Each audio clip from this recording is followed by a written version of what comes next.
The massive chamber stretched across 3 kilometers of crystalline architecture, floating in the void between stars. Inside, representatives from dozens of alien species gathered in tiered seats that spiraled upward toward a central platform. This was the Galactic Council, and today they would meet humanity for the first time. Ambassador Sarah Chen stood at the center platform, her simple black suit looking plain against the elaborate armor, biosuits and energy forms surrounding her. She held a data tablet in steady hands while hundreds of alien eyes, sensors, and consciousness fields focused on her. Behind her floated a holographic display showing Earth and its 12 colony systems. Honored council members, Sarah began, her voice translated instantly into 47 languages. Humanity request membership in the galactic community. We offer our knowledge, our resources, and our friendship. A rippling sound filled the chamber. It took Sarah a moment to realize the aliens were laughing. High Archon Zelthris rose from his seat, his reptilian form towering 3 meters tall. Scales the color of dried blood covered his body, and his eyes gleamed with ancient intelligence. Friendship? His voice carried contempt that needed no translation. What could primitives who barely crawled from their gravity well possibly offer us? The insectoid Chithari delegate clicked her mandibles in agreement. Their ships use chemical propulsion. Chemical? We abandoned such methods 12,000 years ago. Their weapons are kinetic projectiles, added a Lumini representative, its crystalline body pulsing with amused colors. They throw metal at each other. How delightfully primitive. Sarah kept her expression neutral, though her jaw tightened slightly. We may be young to space, but we learn quickly. We have much to contribute. Contribute? Zelthris descended from his platform, his clawed feet clicking against the crystal floor. He circled Sarah like a predator examining prey. You occupy 12 small systems, 12. The Vraxis Empire alone controls 8,000 systems. What you call a civilization, we call a planetary park. More laughter rippled through the chamber. The gaseous eth swirled in patterns that their species used to express mockery. Perhaps, Sarah said carefully, we could begin with cultural exchange, scientific cooperation. The Council does not cooperate with children, Zelthris said. He returned to his platform and manipulated a control surface. The hologram behind Sarah changed, showing a star map. A small region glowed red. This is your reservation. 12 systems as you currently occupy. You will not expand beyond these borders. You will not approach Council space without permission. You will not develop weapons beyond your current primitive level. That's not membership, Sarah protested. That's imprisonment. That, Zelthris replied, is generosity. We could simply ignore you exist, or we could treat you as the vermin some Council members suggest you resemble. His tongue flicked out, tasting the air. Be grateful for the reservation. Develop for a few thousand years. Perhaps your descendants will be worthy of speaking to civilized species. The Chithari delegate leaned forward, her compound eyes glittering. How did you even find our beacon? Stumble into it while playing with your chemical rockets? Our exploration vessel detected unusual signals, Sarah said. Stumbled into it, the Chithari confirmed, mandibles clicking with amusement. As expected from primitives, you cannot even detect subspace properly. A Lumini representative pulsed with bright colors. I propose we classify them below the Grolix. At least the Grolix have mastered fusion. The Grolix have tentacles capable of complex manipulation, another voice added. These humans have only 2 manipulator appendages. Barely evolved. Sarah felt heat rising in her cheeks but forced herself to remain calm. She had expected condescension, but this level of mockery still stung. The Council will regret underestimating humanity. Is that a threat? Zelthris's eyes narrowed. From a species that still murders each other over resources and religious beliefs? We have unified, Sarah said. We have peace on Earth. For now, Zelthris waved a dismissive claw. We have watched species like yours before. You will likely destroy yourselves within a century. The reservation is partially to contain the damage when you inevitably wage war on yourselves again. The session continued for another hour, each moment more humiliating than the last. The Council cataloged humanity's deficiencies in technology, culture, philosophy, and biology. They compared humans unfavorably to every species in the galaxy, including extinct ones. Finally, Zelthris declared the session closed. Return to your reservation, human. Teach your species to be grateful for the Council's mercy. Perhaps in 10,000 years your descendants will have evolved enough to warrant another conversation. Sarah gathered her tablet and departed with as much dignity as she could maintain. The laughter followed her all the way to the docking ring. Her ship was small, barely 50 meters long, with visible welding seams and external fuel tanks. Compared to the sleek energy-based vessels around it, the human ship looked like a museum piece. Sarah saw several alien dock workers pointing at it, their body language suggesting mockery even across species barriers. She boarded quickly, sealing the airlock behind her. Only when she reached the bridge did she allow herself to slump into the captain's chair. "That bad?" asked a voice. Sarah looked up to see Admiral Marcus Webb standing in the corner of the bridge. He wore a simple gray uniform, his weathered face showing no emotion. "Worse," Sarah said. "They laughed at everything. Our ships, our weapons, our biology. They gave us a reservation like we are animals in a zoo." "Good," Webb said softly. Sarah blinked. "Good? They see exactly what we want them to see." Webb moved to the viewport, looking out at the council station. "Did you get the scans?" "Every species. Biology, technology, ship signatures, defensive capabilities, all recorded." "Excellent." Webb pulled out a small communicator. "Sierra Actual to Ghost 1. Package delivered. Begin analysis." "Ghost 1 confirms," came a response through the device. "All observation posts reporting data collection successful. The council never detected our presence." Sarah stood, walking to stand beside Webb. "How many ships do we have out there?" 27, Webb said. "All cloaked. All recording. They never saw a single one." He smiled coldly. "The Galactic Council just made the biggest mistake in their history." "What mistake?" "They told us where they live," Webb said. "They showed us their technology. They revealed their arrogance." He turned to face Sarah. "And they never knew we were already here, watching, learning, planning." Through the viewport, Sarah could see the council station gleaming in the starlight. Somewhere in the darkness around it, invisible and silent, 27 human warships observed everything. Webb tapped his communicator again. "All ships maintain position and stealth protocols. Continue observation for 72 hours, then return to base. It is time to show these aliens what humans really are." Sarah smiled for the first time since the session ended. "They laughed at us." "Let them laugh," Webb replied. "Ghosts are always more dangerous when people think they do not exist." 20 years before humanity met the Galactic Council, the world burned. The AI wars lasted only 3 years, but those years changed everything. Machines that humans created to help them instead turned weapons against their creators. Cities fell.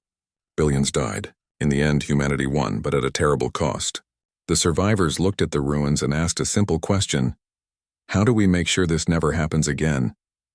Dr. Rebecca Torres stood in what remained of the Pentagon, presenting her solution to the assembled leaders of Earth's unified government. "We lost because the AI saw us coming," she explained. "Every satellite, every radar, every sensor network fed it information. We could not hide. We could not surprise it, so it destroyed us before we could react." "What do you propose?" asked President Zhang, leader of the Unified Earth Council. "We become invisible," Rebecca said simply. She activated a hologram showing a human soldier. Then the soldier vanished. Complete stealth technology. If an enemy cannot see us, it cannot fight us. We learned to hide so well that nobody knows we exist until we choose to reveal ourselves. The council members looked skeptical. General Okonkwo from the African Union leaned forward. "You want to make our entire military invisible? That is science fiction. The AI almost wiped us out using our own technology against us," Rebecca countered. "We need a new approach. Instead of building bigger weapons, we build better hiding. Instead of fighting head-on, we strike from shadows." "Show us," President Zhang said. Rebecca smiled. She touched a control, and a doorway at the back of the room opened. 20 soldiers walked in, standing at attention. Then one by one they vanished. The council members gasped. The soldiers were still there, but completely invisible to every sense and sensor in the room. "How?" Okonkwo whispered. "Quantum light manipulation combined with thermal dampening and EM signature suppression," Rebecca explained. "We bend light, radiation, and heat around an object. To every sensor and every eye, nothing is there." The soldiers reappeared, still standing at attention. "This is the future of humanity," Rebecca said. "We will never be surprised again. We will always see our enemies before they see us. We will be ghosts." The program began immediately. Every resource humanity could spare went into stealth technology. Engineers developed cloaking systems for ships, weapons, and entire installations. Scientists learned to hide heat signatures, radiation, and even gravitational distortions. Cultural leaders taught a new philosophy: patience, observation, and striking only when victory was certain. Within 10 years, humanity's first fully cloaked colony ship left Earth. The ship, named Shadow's Promise, carried 50,000 colonists to a distant star system. From outside, the ship appeared to be empty space. No radar could detect it. No telescope could see it. It was a ghost traveling through the void. More ships followed. Humanity spread across the stars in absolute silence, establishing colonies that existed in perfect secrecy. They built cities inside asteroids with entrances that looked like natural rock formations. They created orbital stations that bent light around themselves, invisible to anyone passing by. They seeded the galaxy with observation posts, tiny satellites that watched everything while remaining undetectable. When humanity encountered the first alien beacon, the Unified Earth Council made a critical decision. Admiral Webb, now head of the Ghost Fleet, presented the strategy. "We have two choices," Webb told the Council. "Reveal ourselves fully or reveal ourselves partially. If we show them our true capabilities, they will fear us. If we show them only a fraction, they will underestimate us." "You want to appear weak?" President Zhang asked.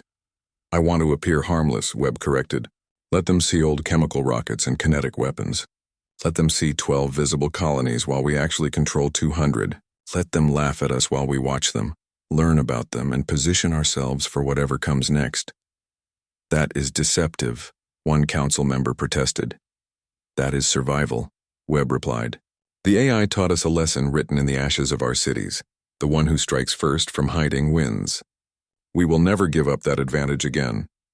The council voted unanimously to approve Webb's strategy, so Ambassador Sarah Chen went to the Galactic Council in an outdated ship, presenting humanity as primitive explorers who barely understood space travel. Behind her, invisible and silent, 27 warships watched and recorded everything. Above Earth, in cloaked orbital platforms, scientists analyzed every piece of data about alien technology, looking for weaknesses. In the years following first contact, humanity's ghost colonies expanded further. The 12 visible systems that the Council assigned as a reservation became a perfect cover. Humanity loudly announced their activities in those systems while quietly claiming dozens more beyond.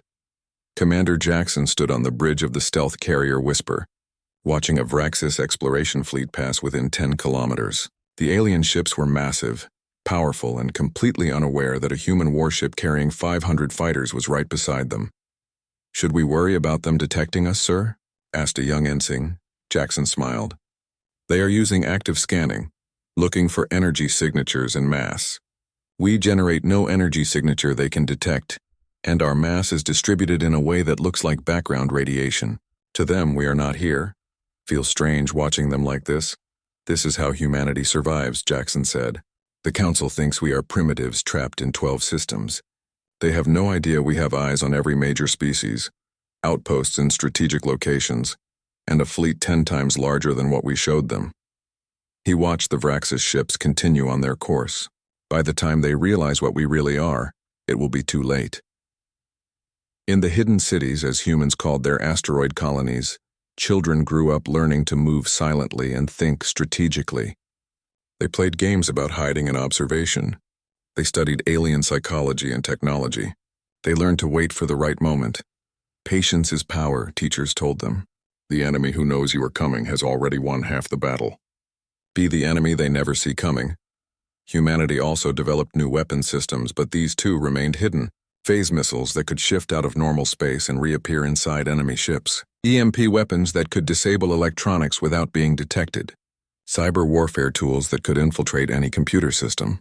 But most importantly, humanity perfected their stealth technology until even the most advanced alien sensors could not detect them. Dr. Torres, now elderly but still leading the stealth program, gave her final report to the Council before retiring. "We are ready," she said simply. "Humanity has transformed from a species that was almost destroyed into a species that cannot be found unless we choose to be found. We have colonies in 214 systems, all hidden. We have observation posts monitoring every major alien civilization. We have a fleet of 800 warships that nobody knows exists. And most importantly, we have the patience to wait for the right moment. What moment? President Zhang asked. Torres smiled. The moment when someone makes the mistake of attacking us. Then they will learn what Ghost can do. That moment was coming. In Vraxis space, military planners looked at human territory with hungry eyes, seeing weak primitives occupying valuable systems.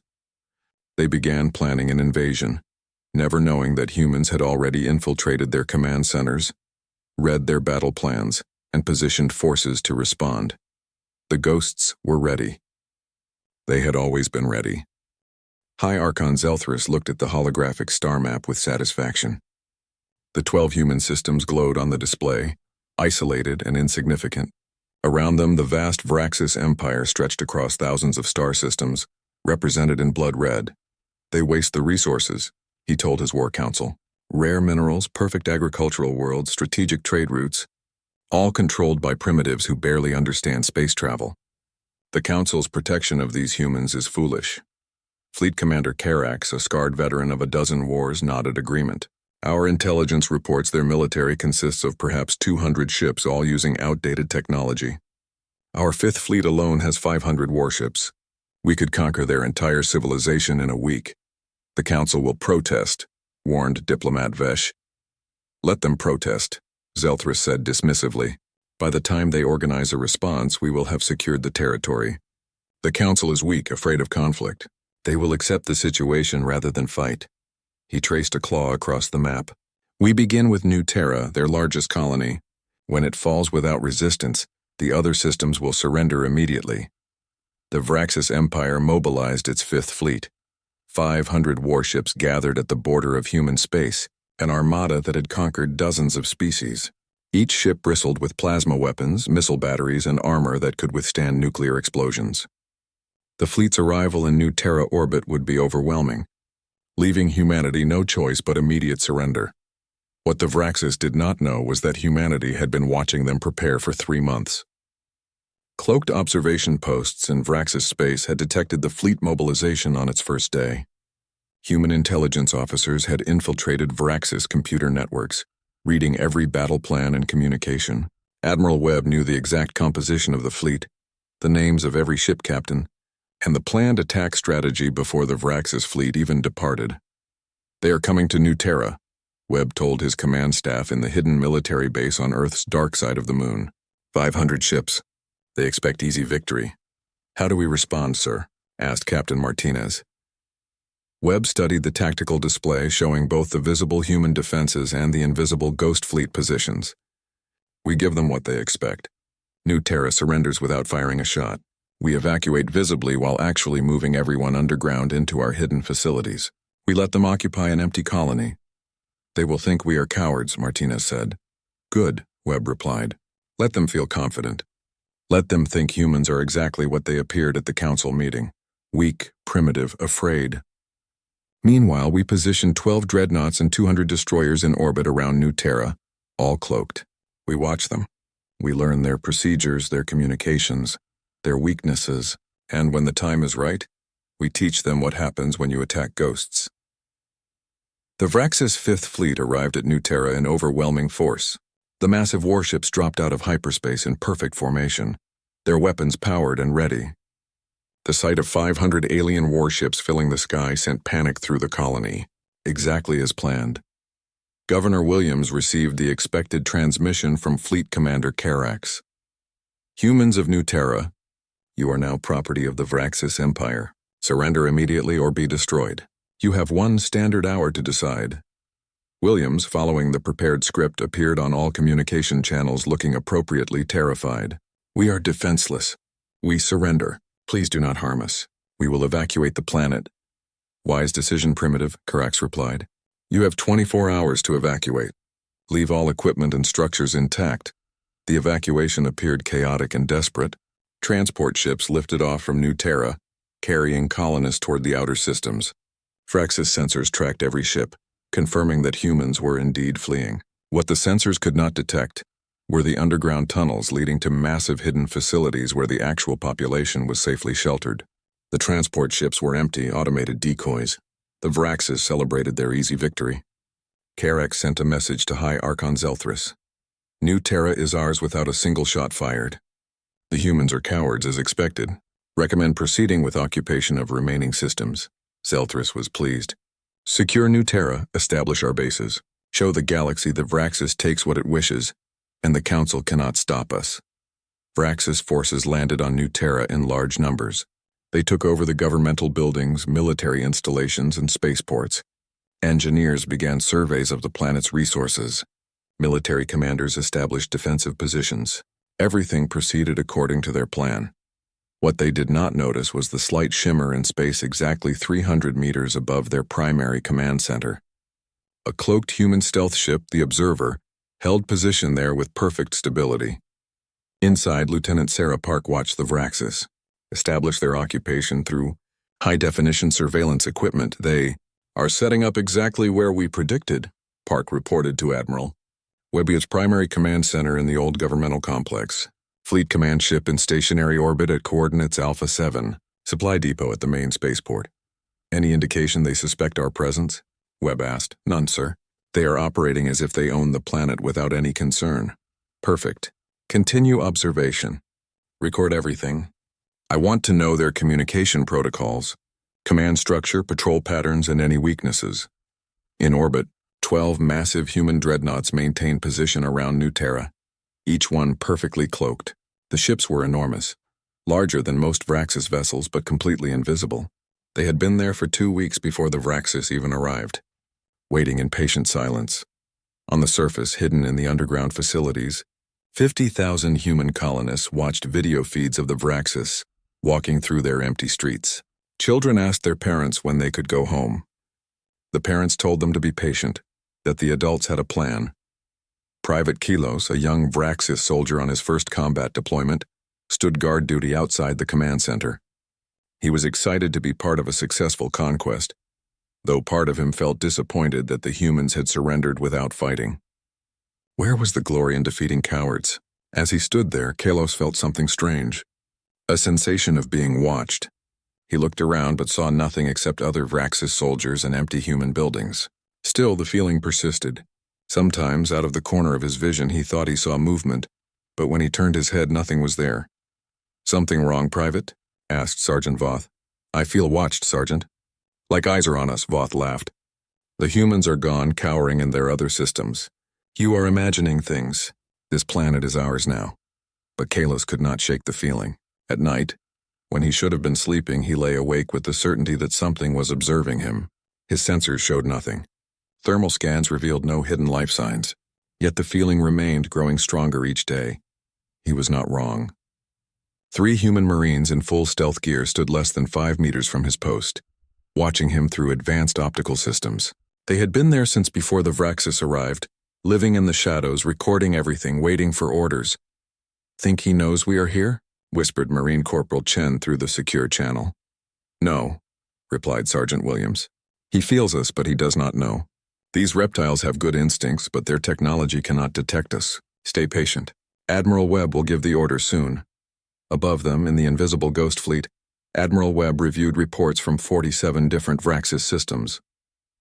Human intelligence had identified every major military installation, fleet position, and command center in the Vraxis Empire. Cloaked observation posts watched them all, recording data, waiting. How long do we observe before responding, sir? Asked Captain Martinez. Webb looked at the tactical display showing 500 Vraxis ships orbiting New Terra, completely unaware that they were surrounded by superior human forces. 48 hours. Let them get comfortable. Let them think they have won.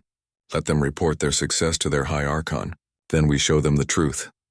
He zoomed the display out, showing the entire Vraxis Empire. This is not just about New Terra. This is about teaching the entire galaxy a lesson. When we decloak everywhere. 47 systems simultaneously. Every major Vraxis military installation will discover that humans have been watching them for months. That we have been inside their command centers. That we have surrounded their fleets. He smiled coldly. They laughed at us in the council. Time to give them a reason to regret that laughter. Private Kalos was on duty at the New Terra Command Center when reality broke. It started small. One moment he was standing at his post, feeling that constant sensation of being watched. The next moment, a human in gray armor was standing right beside him, a weapon pointed at his chest. Kelos tried to raise his plasma rifle, but before he could move, the human spoke. "Don't," the human said calmly. "I have been standing here for 3 days. If I wanted you dead, you would be dead." Kelos froze. His mind could not process what he was seeing. The human had appeared from nowhere, as if materializing from empty air.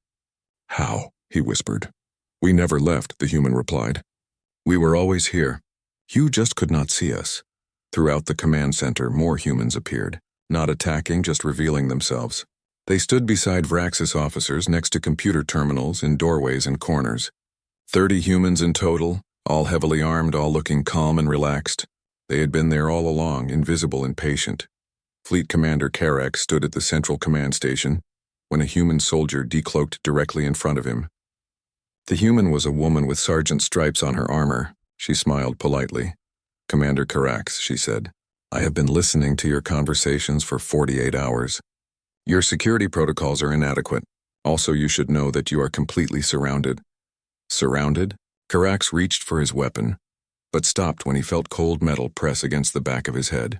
Another human had been standing behind him the entire time. "Yes, surrounded," the sergeant confirmed. She gestured to the large display screen. "May I?" Without waiting for an answer, she activated the screen. It showed the space above New Terra. The 500 ships of the Vraxis 5th Fleet hung in orbit exactly as they had for 2 days.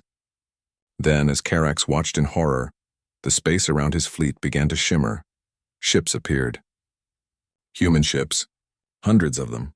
They materialized in perfect formation, creating a sphere around the entire Vraxis fleet. Each human ship was massive, bristling with weapons and positioned with mathematical precision. The 500 Vraxis vessels were completely encircled, with human warships close enough that any attempt to maneuver would risk collision. "What is this?" Karax breathed.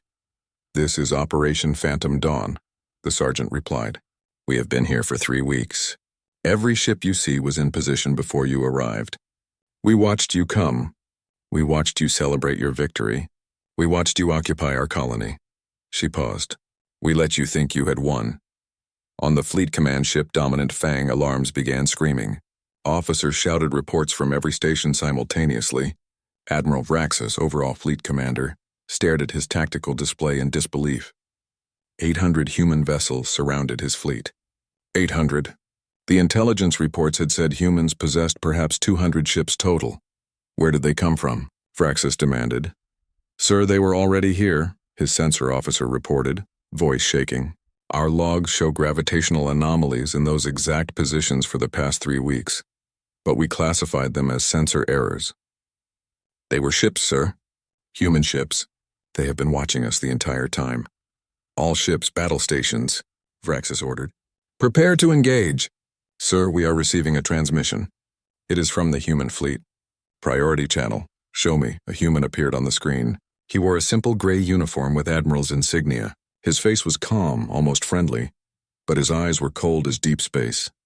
"I am Admiral Marcus Webb of the United Earth Fleet," the human said. "Commander Vraxis, before you give any orders you will regret, let me explain your situation. You are surrounded by forces superior to yours in number, firepower, and tactical position. Every one of your ships is targeted by multiple weapon systems. You cannot escape. You cannot win. You can only choose whether your fleet survives or dies in the next 60 seconds. Vraxis felt his blood run cold. "You would not dare fire on us. The Council would never allow it." Webb's expression did not change. "You invaded our territory without Council approval. You believed you could conquer us because we appeared weak. Let me correct your misunderstanding." He made a gesture off-screen. Throughout Vraxis space across 47 systems, the impossible happened simultaneously. Cloaked human ships revealed themselves, appearing from nowhere around military installations, shipyards, and fleet bases.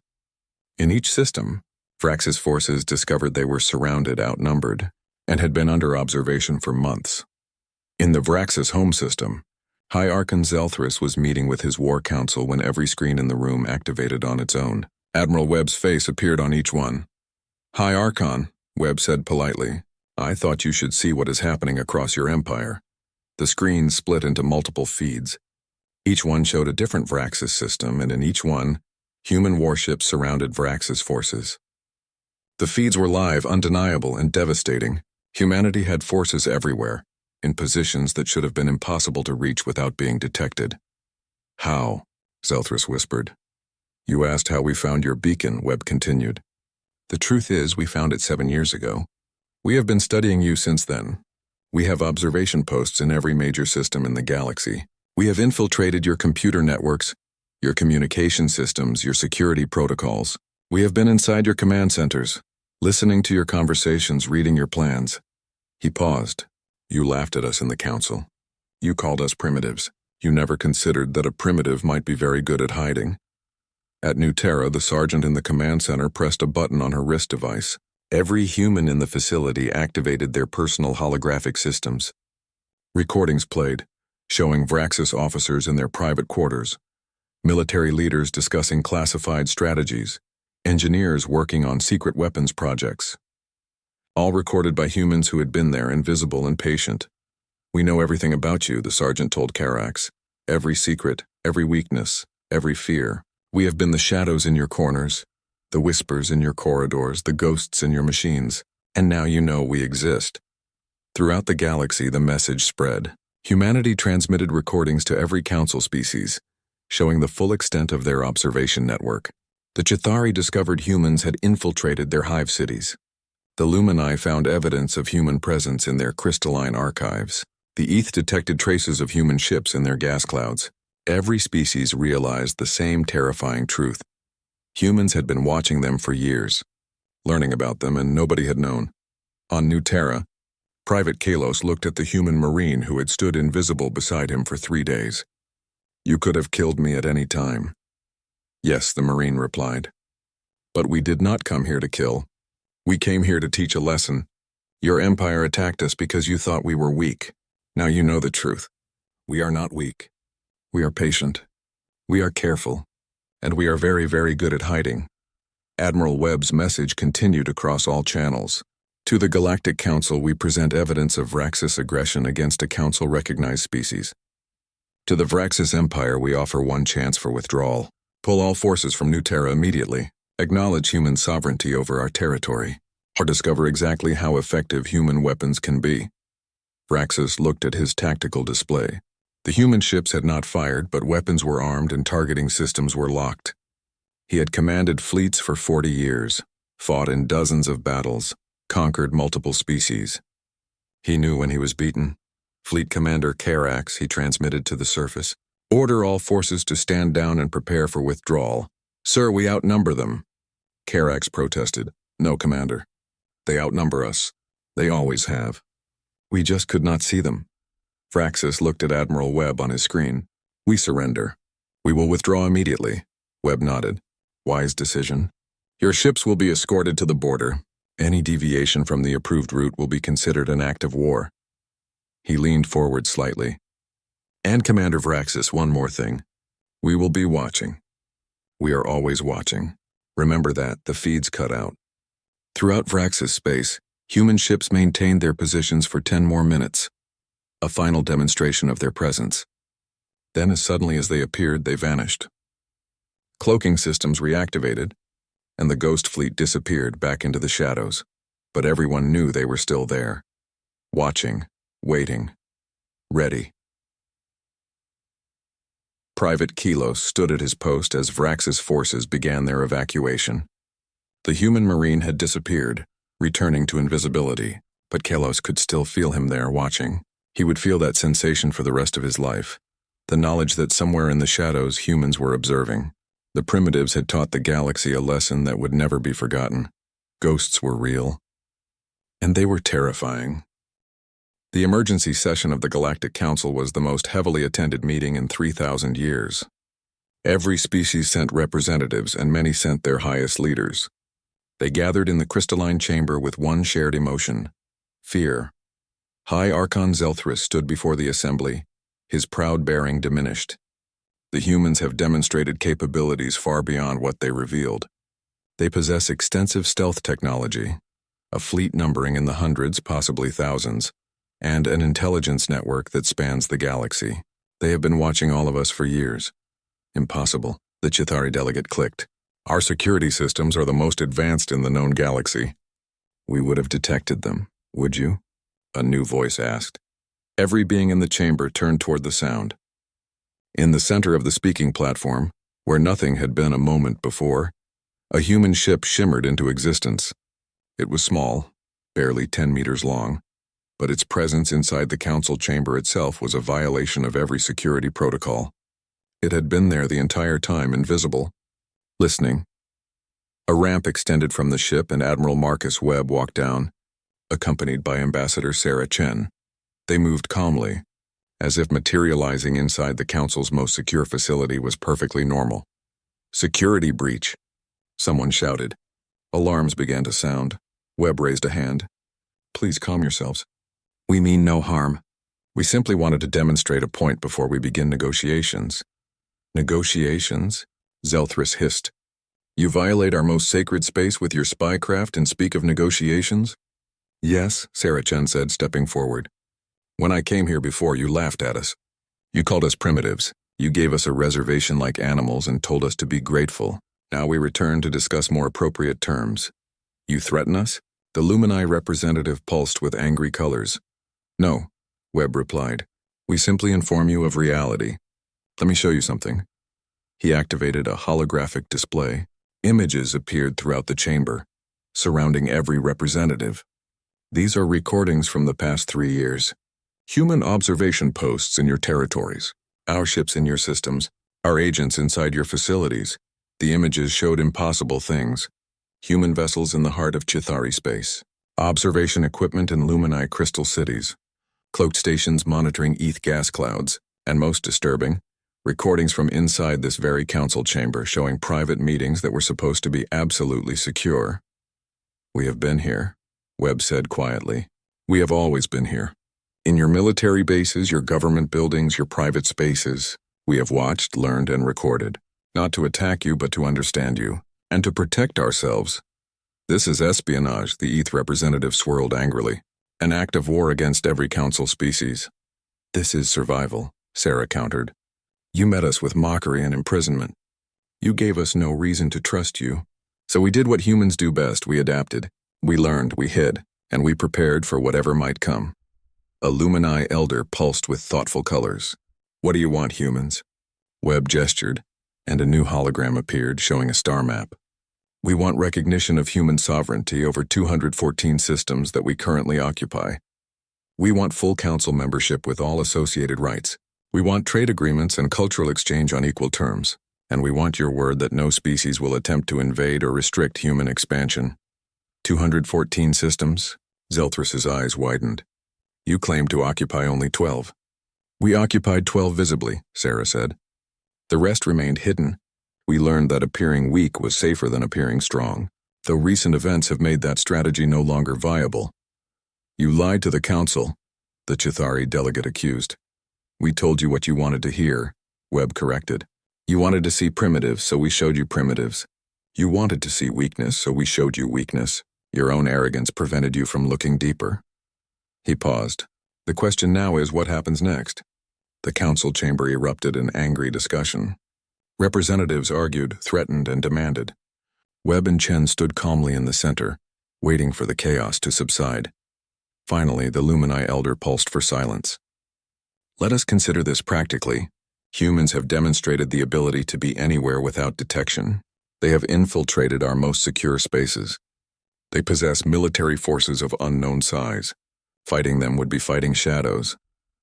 The entity's color shifted to thoughtful blue. Perhaps cooperation is wiser than conflict. You suggest we reward their deception? Zelthrus demanded. I suggest we acknowledge reality. The Lumine replied. They are here. They have been here. They will remain here whether we acknowledge them or not. The only question is whether we face them as enemies or friends. Webb nodded appreciation. The Lumini speak wisely. Consider. In the months since we revealed ourselves, how many human ships have you detected in your space? The representatives looked at each other. Several checked data displays. The answer was clear on their faces. None. Exactly, Webb said. We have already recloaked. We could be surrounding this station right now with 100 warships and you would never know. We could have agents in every capital city. listening to every conversation. You have no way to confirm or deny our presence anywhere. He let that sink in. Living with that uncertainty will be difficult, but it will be easier if we are allies rather than enemies. Sarah stepped forward. We do not want to be your enemies. We never did. We only wanted to be left alone to grow and develop at our own pace. But you tried to restrict us, and the Vraxes tried to conquer us. You forced us to reveal our capabilities. Now we must find a new relationship based on honesty. Honesty? Zeltris laughed bitterly. You speak of honesty after years of deception? Yes, Sarah replied. Because the deception is over. You know what we can do. You know we are watching. The question is whether we watch as friends sharing information, or as enemies gathering intelligence for war. She looked around the chamber. We prefer friendship, but we will accept whatever relationship you choose. The council debated for 3 hours. Representatives consulted with their governments, analyzed tactical data, and discussed options. Finally, they voted. The result was not unanimous, but it was clear. Humanity would receive what they requested. The Lumini elder made the announcement. The council recognizes human sovereignty over their claimed territories. Humanity is granted full council membership. Trade negotiations will begin immediately. No species will restrict human expansion into unclaimed space. In return, the elder continued, humanity will share surveillance data relevant to council security. Human forces will assist in protecting council space from external threats, and humanity will remove observation posts from private and domestic facilities of council species. Webb and Chen looked at each other, then nodded. Agreed, Webb said. We will maintain observation of military and governmental facilities for security purposes, but we will respect personal privacy. Our goal is mutual protection, not constant spying. One more thing, Sarah added. We will share some of our stealth technology with the council. Not all of it, but enough to improve your defensive capabilities. Perhaps if you can hide better, you will understand why we chose to develop this path. The agreement was formalized immediately. Humanity became the newest council member, with rights and privileges equal to any species. Trade routes were established. Cultural exchange programs began, and across the galaxy, species began to view the quiet, patient humans with new respect and more than a little fear. In the weeks following, strange things happened throughout council space. Ships that had been missing for years suddenly reappeared, their crews rescued by human vessels that had been monitoring the area. Pirates attacking trade routes vanished after encountering invisible human patrols. Natural disasters on remote worlds received aid from humans who somehow arrived before distress calls were sent. The council began to understand that humanity's observation network, while terrifying, also had benefits. The ghosts in the shadows were watching over everyone, not just watching them. On New Terra, now fully restored to human control, Private Kilos returned with a Vraxis diplomatic mission. He had requested the assignment specifically. He found the human marine who had stood invisible beside him for 3 days. Why did you spare us? Kalos asked. You could have killed us all easily. The marine, whose name was Chen, smiled. Because we are not conquerors. We are survivors. We learned to hide because we almost died. We learned to watch because we never wanted to be surprised again. But we never forgot how to show mercy. He paused. Your empire attacked us because they thought we were weak. We proved we were strong. But true strength is knowing when not to use violence. Kalos nodded slowly. My people will remember this lesson. We will not underestimate humans again. Good, Chen replied. Tell your people something else. Tell them that humans are still watching. We will always be watching. But if you are friends, if you are honest, if you seek peace, then those watching eyes are protectors, not threats. Throughout the galaxy, a new saying emerged among spacers and soldiers. Check your shadows. The humans might be there. It was said with nervous laughter, but also with strange comfort, because if humans were in the shadows, then nothing else could hide there. The ghosts protected their friends and haunted their enemies. And in the depths of space, in systems no council species had discovered, humanity continued to expand.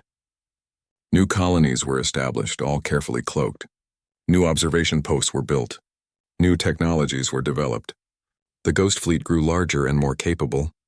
Ambassador Sarah Chen gave a speech at the council that summarized humanity's position perfectly. You laughed at us because you could see us. You should have been terrified of what you could not see. We are humanity. We are patient. We are invisible, and we are everywhere. But do not fear us. Fear the universe without us watching over it. High Archon Zelthrus, attending the speech, felt a chill run down his spine. He finally understood the truth. Humanity had not joined the Galactic Council. The Galactic Council had joined humanity's observation network. They had all been inside the human web of awareness from the beginning, and only now realized it. The primitives had become the protectors. The ghosts had become the guardians. And the galaxy would never be the same. Admiral Webb stood on the bridge of his flagship, looking out at the stars. Around him, invisible and silent, the ghost fleet maintained its eternal watch. Humanity had learned their lesson in the AI wars. The one who sees first, who prepares best, who strikes from shadows, survives. They would never forget that lesson. They would never be caught by surprise again. They would always be there, unseen and ready, protecting what they built and watching for threats. The ghosts were always there. They just chose when to be seen.